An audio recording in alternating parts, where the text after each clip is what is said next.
السلام علیکم ورحمۃ اللہ وبرکاتہ۔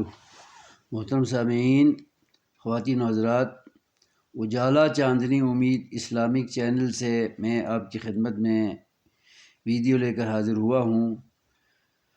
قرآن کریم کی تفسیر کے حوالے سے سورہ فاتحہ پر گفتگو جاری تھی۔ کافی ویڈیوز آپ کی خدمت میں اپلوڈ کر چکا ہوں۔ آخری ویڈیو کے اندر سورہ فاتحہ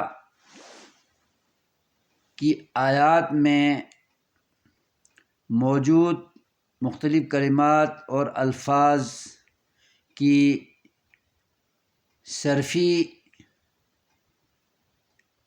تحلیل، تفسیر، تشریح پر گفتگو جاری تھی۔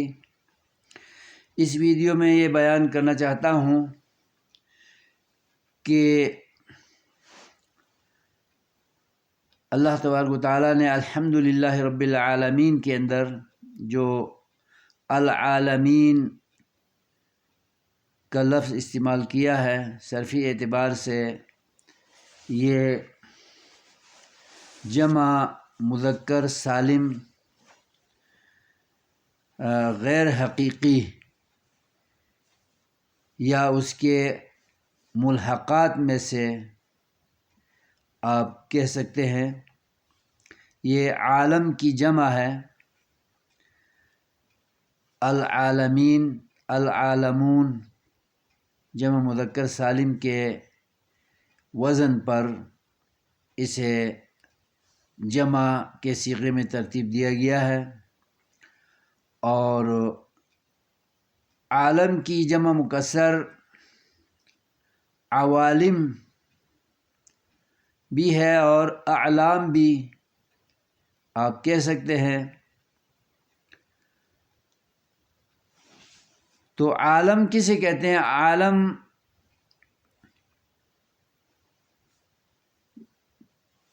دنیا کو کہتے ہیں، ایک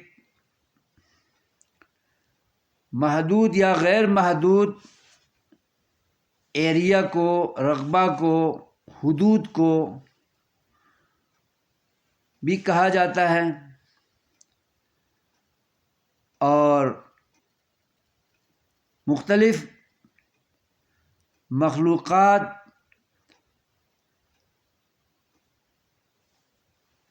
پائے جانے والے شعبے کو بھی اور دائرے کو بھی عالم سے تعبیر کیا جاتا ہے۔ جیسے عالم الارض یعنی زمین پر مشتمل حدود، رقبے اور حصے، اس اعتبار سے 7 بر اعظم میں سے ہر ایک عالم کہلاتا ہے، اور اللہ تبارک و تعالیٰ نے 7 زمینیں پیدا کی ہیں اوپر نیچے، جس طرح آسمان اوپر نیچے طبقات کے اندر اللہ نے 7 آسمان بنائے ہیں۔ تو عالم السماوات، عالم السماء، آسمانوں کا عالم یا ایک آسمان کا عالم، یعنی حدود، رقبہ اور دائرہ۔ اسی طرح ہر زمین کا جو طبقہ ہے وہ عالم الارض ہے، اور مخلوقات میں سے عالم آپ یوں سمجھ سکتے ہیں کہ عالم الملائکہ، ملائکہ کی دنیا، اور عالم الانسان، انسانوں کی دنیا، عالم الحیوانات، مویشیوں کی دنیا، عالم یہ درندوں کی دنیا، چرندوں کی دنیا، اور اس قسم کی بے شمار مثالیں بن سکتی ہیں۔ تو اللہ تبارک و تعالی عالم السماوات کا بھی رب ہے، یعنی خالق، مالک، رازق، معبود و مسجود اور مشکل کشا، حاجت روا اور داتا دستگیر ہے، اور عالم الارض یا عالم الارضین کا بھی وہ رب ہے، عالم الحیوانات کا بھی رب ہے، عالم الجنات کا بھی رب ہے، اور تمام بر اعظموں کا بھی رب ہے، اور عالم البحار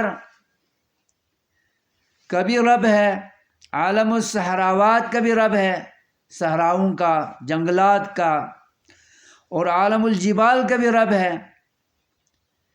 یعنی ان تمام مخلوقات کو اللہ تبارک و تعالیٰ نے تخلیق فرمایا ہے، اور ان تمام پر ملکیت، اختیار و اقتدار، مثبت اور منفی ملکیت سب اللہ کے ہاتھ میں ہے۔ اور جتنی بھی مخلوقات ہیں جو رزق کی محتاج ہیں، حوائج والی ہیں، حاجتیں رکھنے والی مخلوقات ہیں، ان کی تمام حاجتوں کا بہم پہنچانے والا، انتظام کرنے والا اور فراہم کرنے والا سب اللہ رب العالمین ہے۔ اور ان تین اوصاف کی بنیاد پر، ان تین اوصاف کے تناظر میں کہ اس نے مخلوقات کو پیدا کیا ہے، سب مخلوقات کا وہ مالک ہے، اور سب مخلوقات جو جاندار ہیں اور رزق اور حاجات کی محتاج ہیں، ان سب کو روزی پہنچانے والا اللہ تبارک و تعالیٰ جب ٹھہرا تو پھر عبادت و ریاضت، پوجا، پرستش اور غلامی کا حق صرف اور صرف اللہ کا بنتا ہے۔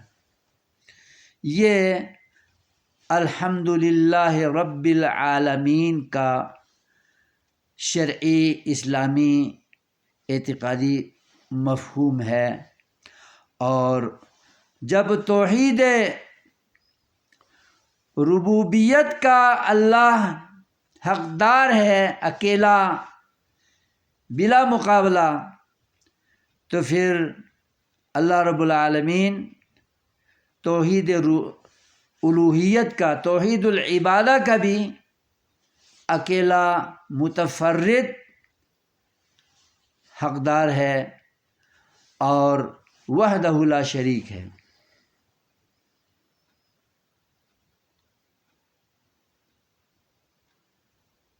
یہ تھی لفظ عالمین پر صرفی بحث اور مختصر اسلامی اعتقادی اور دینی تفہیم کا جائزہ آپ نے سنا، اور اللہ تعالی ہمیں ان معلومات کو سمجھنے اور ان کے تقاضوں پر عمل پیرا ہونے کی توفیق عطا فرمائے، آمین۔ والسلام علیکم ورحمۃ اللہ وبرکاتہ۔